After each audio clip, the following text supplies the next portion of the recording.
Assalamualaikum warahmatullahi wabarakatuh. Perkenalkan, nama saya Bunga Ananda Desdinia, mahasiswa program studi ilmu hukum Fakultas Hukum Universitas Muhammadiyah Sukabumi.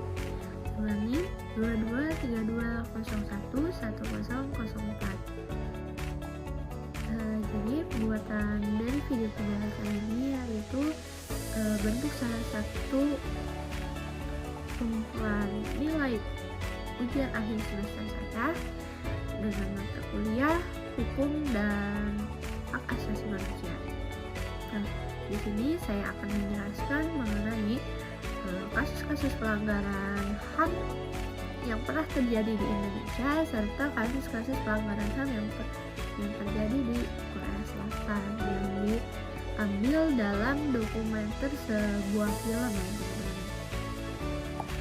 Baik, untuk kasus pertama yang akan saya bahas yaitu ada di kasus pelanggaran hak asasi manusia yang pernah terjadi di Indonesia.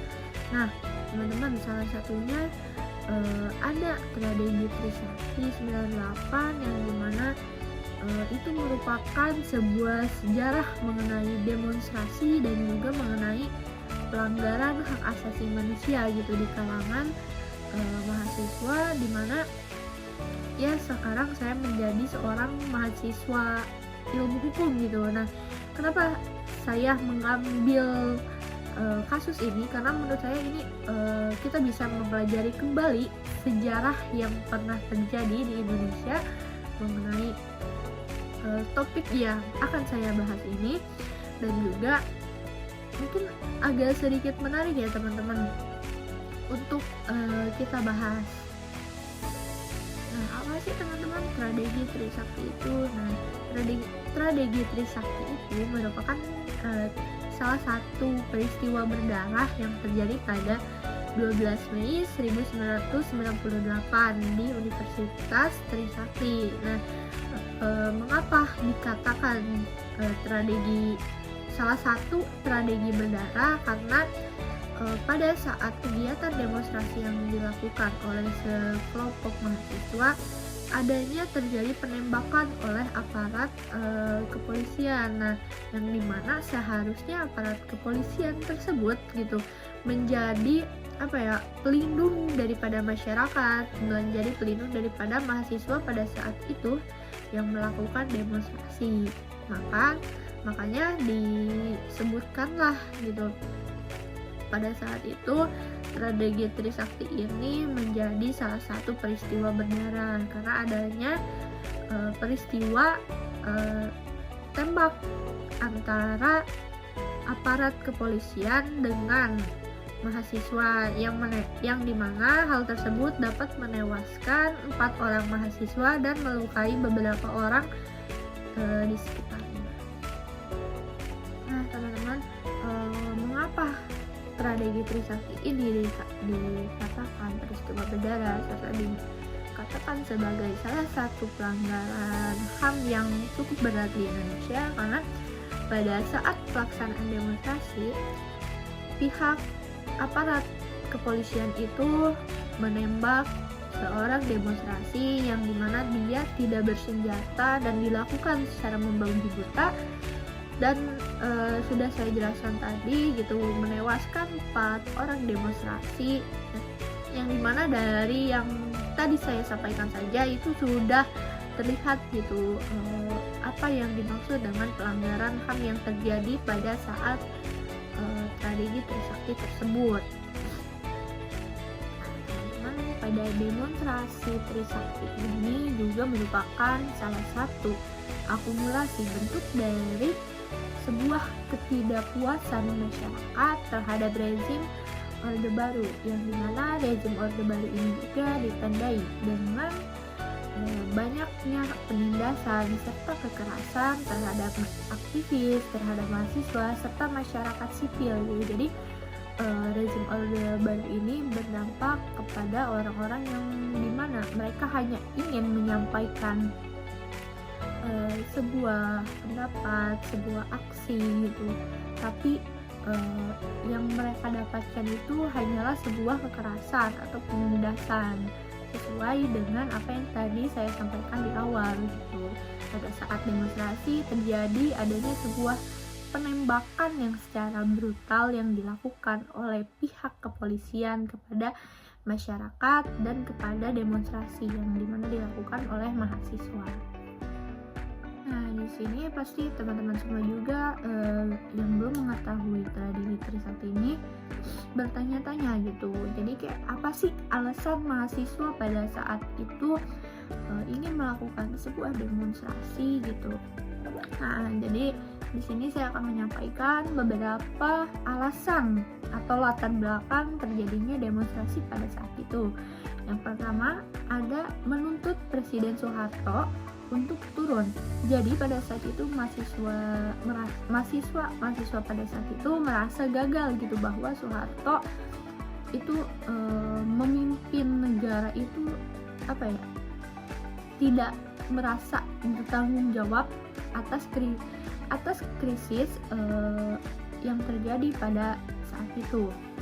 Nah, yang kedua itu ada mendesak pemerintah untuk melakukan sebuah reformasi, di mana jadi mahasiswa ingin agar pemerintah melakukan perubahan mendasar dalam sistem politik dan juga ekonomi pada saat itu.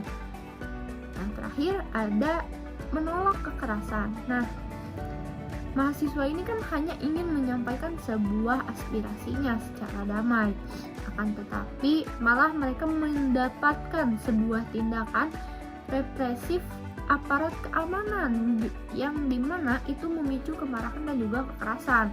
Nah, sesuai yang tadi saya sampaikan juga di awal pembicaraan ini, dimana saya menyampaikan bahwa adanya terjadi baku tembak antara aparat keamanan atau aparat kepolisian ini terhadap seorang demonstrasi, yang dimana hal tersebut juga mengakibatkan sebuah kematian dan melukai beberapa ratus orang. Bahkan mungkin ya kita tidak tahu ya pada saat itu ada berapa ribu massa yang mengikuti demonstrasi pada saat itu.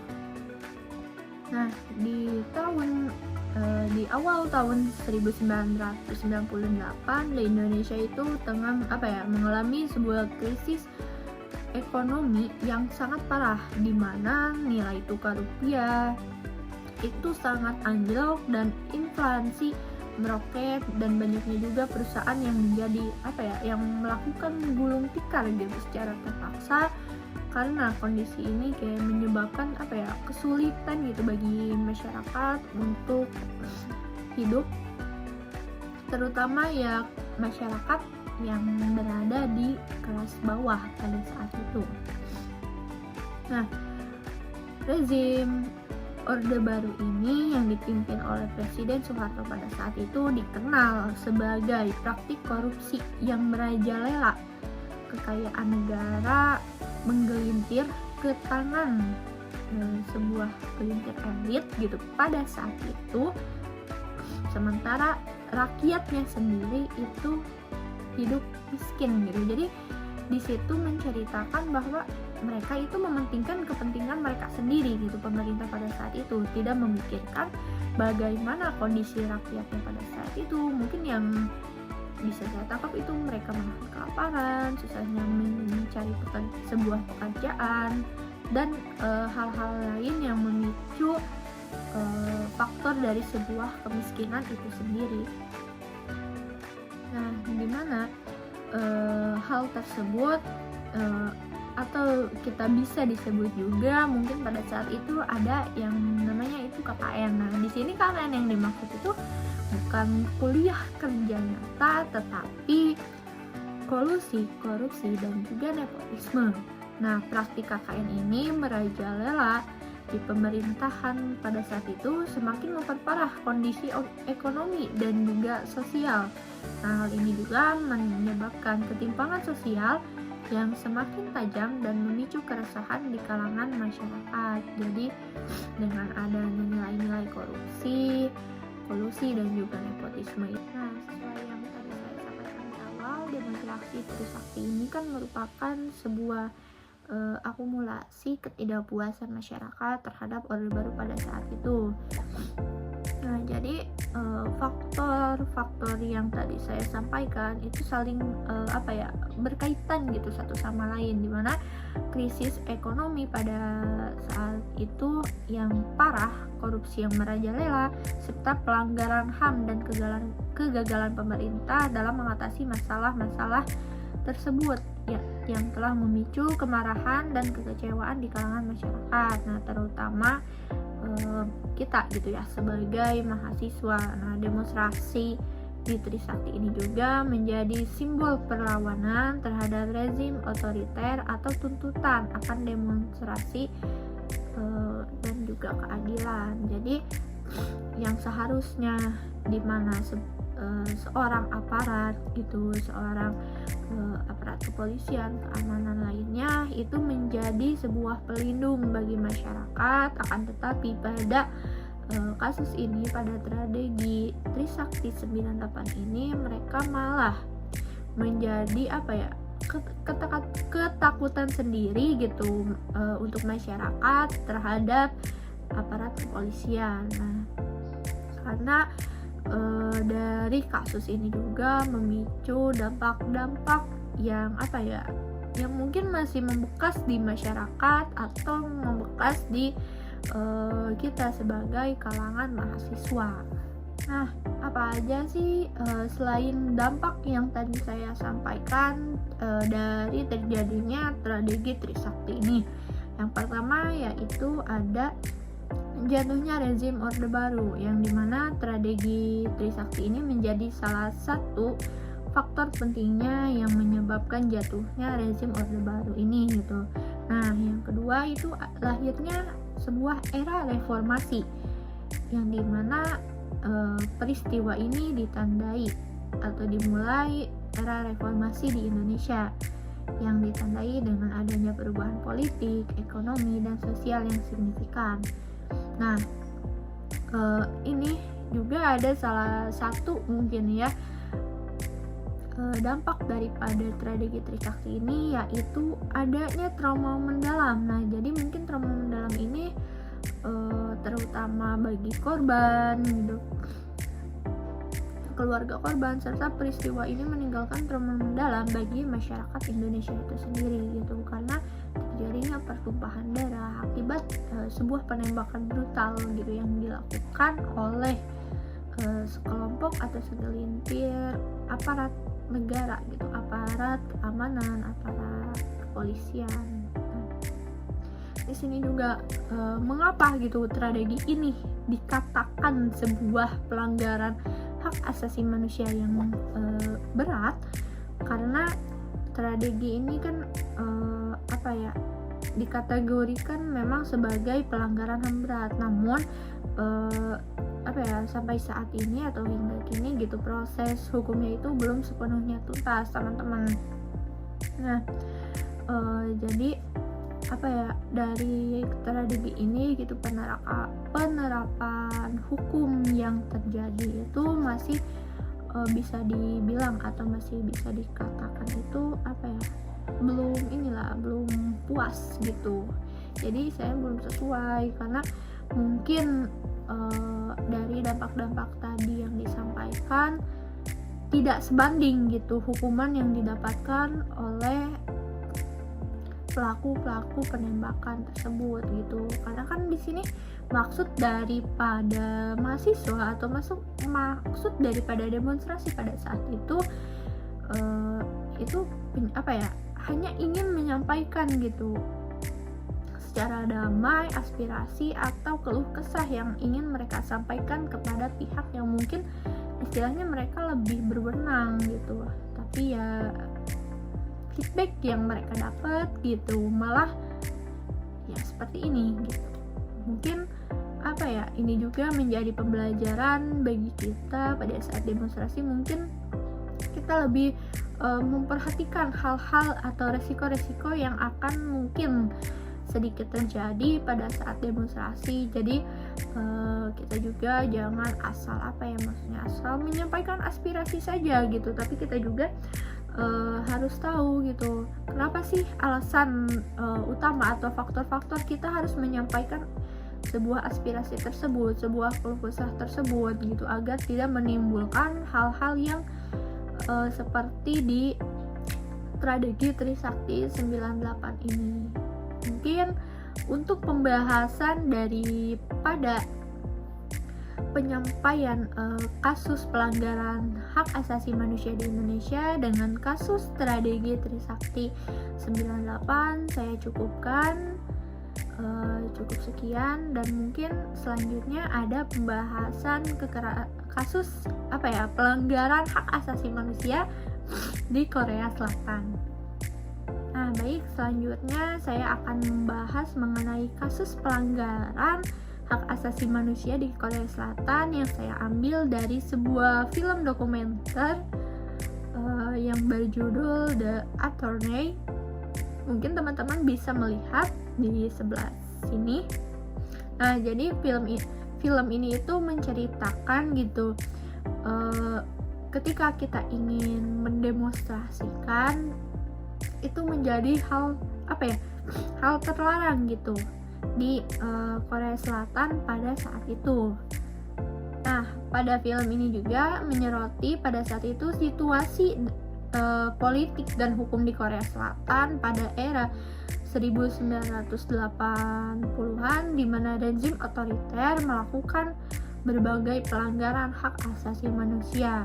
Nah, kisah ini berfokus pada seorang pengacara yang awalnya menangani kasus-kasus kecil, namun kemudian pengacara tersebut terlibat dalam pembelaan terhadap mahasiswa yang dituduh melakukan subversi. Nah, dalam kasus ini mengungkap sebuah praktik penyiksaan, penahanan sewenang-wenang, dan manipulasi hukum yang dilakukan oleh pemerintah pada saat itu. Jadi di Korea Selatan itu pada tahun 1980 itu yang tadi saya sampaikan bahwa demonstrasi itu dianggap hal yang terlarang gitu. Jadi penyampaian aspirasi masyarakat Korea Selatan itu dianggap menjadi sebuah mungkin keresahan gitu bagi masyarakat. Nah, mengapa pada film ini gitu disebutkan juga sebagai pelanggaran hak asasi manusia di Korea Selatan pada saat itu, yaitu salah satunya penyiksaan dari salah satu pelanggaran HAM yang paling mencolok dalam film ini, yaitu praktik penyiksaan terhadap tahanan politik. Nah, tahanan ini sering dipukuli, diinterogasi secara brutal gitu, dan dipaksa untuk mengakui tuduhan yang tidak benar. Jadi di Korea Selatan pada saat itu tahanan itu dipaksa untuk mengakui kesalahannya, padahal mereka itu tidak melakukan kesalahan tersebut gitu. Dan juga para saksi-saksi pada saat itu dipaksa untuk melakukan atau menyampaikan sebuah kesaksian palsu. Jadi memang banyaknya keterpaksaan yang memang seharusnya itu bukan mereka yang melakukan gitu. Jadi dari cerita ini itu banyaknya penangkapan yang mungkin salah penangkapan ya teman-teman, karena mungkin adanya sebuah kepentingan tersendiri gitu pada saat itu. Nah, tadi di awal saya sempat menyampaikan bahwa demonstrasi ini dianggap sebuah hal terlarang. Nah, jadi kenapa dianggap sebuah hal terlarang? Karena waktu itu di Korea Selatan itu penahanan penahanan tahanan itu dilakukan secara sewenang-wenang. Nah, mahasiswa atau aktivis yang melakukan demonstrasi itu akan ditangkap atau dituntut tanpa adanya sebuah dasar hukum gitu, dan mereka juga akan dikurung dalam sel isolasi dan dicegah untuk menghubungi keluarga atau pengacara. Nah, makanya di sini disebutkan gitu dalam film ini adanya sebuah pelanggaran hak asasi manusia. Nah, jadi yang tadi saya sampaikan itu adanya mungkin manipulasi hukum. Nah, pemerintah menggunakan hukum sebagai alat untuk membungkam oposisi dan menindak para pengkritik. Bukti-bukti itu sering dipalsukan gitu.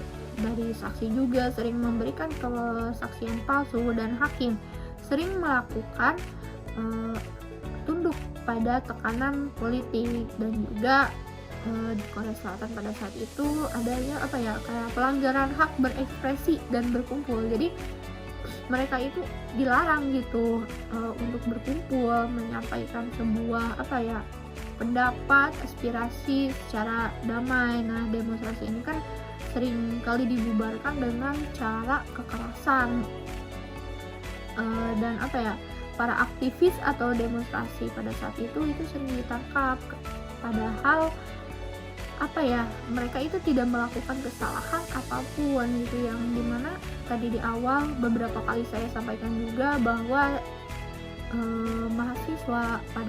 mahasiswa di Korea Selatan pada saat itu dan juga beberapa aktivis mungkin itu dianggap melakukan hal terlarang gitu, padahal ya tujuan mereka itu hanya ingin menyampaikan, mungkin seperti tadi Kradegi Trisakti itu hanya ingin menyampaikan sebuah aspirasi, menyampaikan sebuah keluh kesah gitu dengan secara damai. Akan tetapi gitu dari pemerintah itu sendiri menganggapnya sebuah kayak keresahan gitu. Mereka merasa resah gitu adanya sebuah komplain, adanya sebuah aduan daripada masyarakat pada saat itu. Jadi memang di Korea Selatan di tahun 1980-an ini yang dimana diceritakan pada film The Attorney itu banyaknya hal-hal yang mungkin kalau di sekarang itu mungkin itu tidak akan terjadi gitu. Mungkin sekian dari penjelasan mengenai pelanggaran hak asasi manusia yang terjadi di Korea Selatan yang saya ambil dari sebuah film yang berjudul The Attorney ini. Nah, mungkin cukup sekian pembahasan daripada kasus ini. Terima kasih. Mungkin cukup sekian yang dapat saya sampaikan. Wassalamualaikum warahmatullahi wabarakatuh. Audio Jungle.